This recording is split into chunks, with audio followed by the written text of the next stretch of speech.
দেখো আজকে আমরা একাদশী উপলক্ষে এই যে মিষ্টি নিবেদ্য করছে।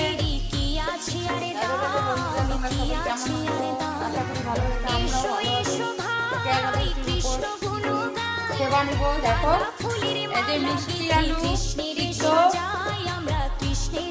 এই যে মাসি সবজি করছে, সবজি। এই দেখো মাসি এই যে আজকে সবজি করছে, এটা গোপালকে দিয়ে আমরা পরে সেবা নিব।